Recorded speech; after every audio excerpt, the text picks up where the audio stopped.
Savoir de quoi il est question. Oui, je viens d'être reçu par Son Excellence, Monsieur le Président de la République.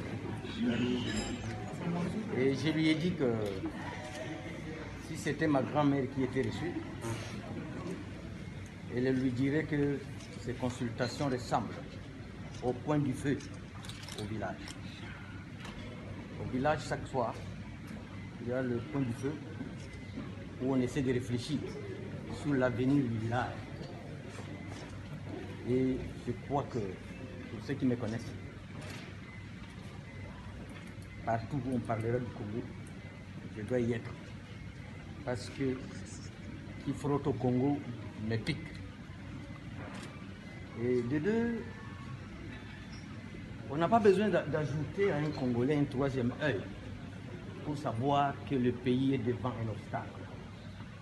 Et comme dit Antoine Saint-Exupéry, l'homme se découvre quand il est devant un obstacle. On n'a pas besoin d'un troisième œil. Les deux yeux que Dieu nous a donnés suffisent pour savoir que réellement il y a problème. Mais essentiellement, je dois dire ici que j'ai plus parlé de la paix à l'est du pays avec le président de la République. C'était la question essentielle. Et je dois contribuer efficacement pour ramener la paix à l'est.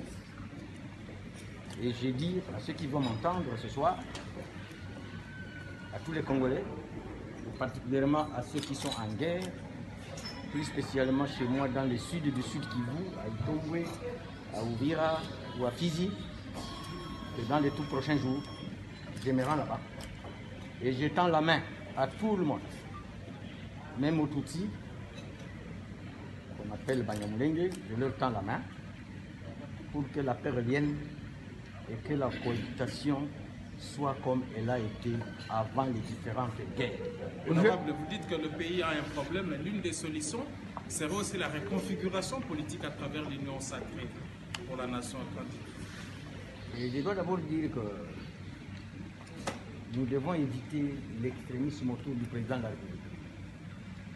Ce pays ne pourra évoluer que dans le consensus. Dans le consensus. Et le président l'a dit, il n'y a pas de crise. Il y a plutôt un malaise. C'est comme ça que ce que j'appelle le point du feu, il est en train d'écouter les différents sons de cloche. Et nous sommes sûrs qu'une solution viendra de ces consultations. Et ces solutions ne pourront être qu'à l'avantage de tous les Congolais. Maintien de la coalition ou pas? Le maintien de la coalition, je crois que pourrait y avoir un rectificatif, s'adapter au contexte du moment. Mais il ne faut pas qu'on déchire qu'on déchire les habits. Moi, j'ai toujours dit, et ça c'est africain et bantou, que quand il y a problème, évitez les couteaux, les machettes, évitez les rasoirs, allez chercher les aiguilles. Parce que l'aiguille, c'est le symbole de mettre ensemble, c'est le symbole de raccommoder. J'ai parlé donc de la paix. Et je tends la main à tous les acteurs politiques, tous les acteurs sociaux, tous les acteurs culturels, pour qu'on ramène la paix. Monsieur Boutakura, vous êtes consulté en tant que personnalité ou bien en tant que cadre du FCC? Cadre du FCC, je n'engage pas le FCC ici. J'ai été reçu comme personnalité et acteur politique congolais. Le FCC a ses structures pour se faire engager. Je n'engage pas le FCC. Et que dirait la grand-mère de la création de l'Union sacrée? D'abord, ma grand-mère dirait que Bitakwira, c'est un général. Il ne peut jamais permettre à personne, à quiconque, du FCC ou pas, de me réduire au rang de caporal. C'est ça mon combat. Je vous remercie.